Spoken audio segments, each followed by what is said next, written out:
Hello everybody, welcome back. Today as well we have got to another video.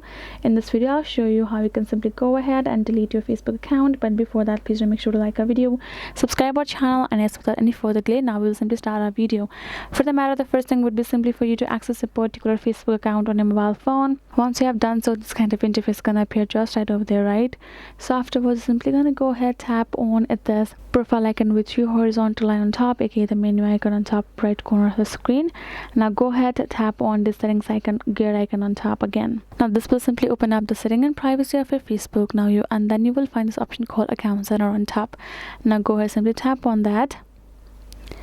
And here in this section, you're going to find this kind of information, right? You're simply going to scroll down and tap on this option called Personal Details below Password and Security, which will unleash this option called Account Ownership and Control. Tap on it and tap on this Deactivation or Deletion just below. And tap on and go ahead, choose a particular account that you want to delete. Let's say this is our Facebook account we want to delete, and simply choose this delete account option and tap on this continue.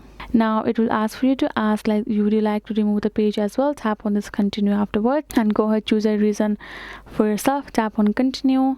And now you can see block someone's profile, etc. It will give you a reason for you to take it back regarding the reason that you chose. Tap on continue again. And now you're going to tap or scroll down and tap on this continue option again over here. If you would like to transfer some files, you can do so. Otherwise, you can enter a particular password of your Facebook account, tap on this continue, and you will be able to delete your account just like that.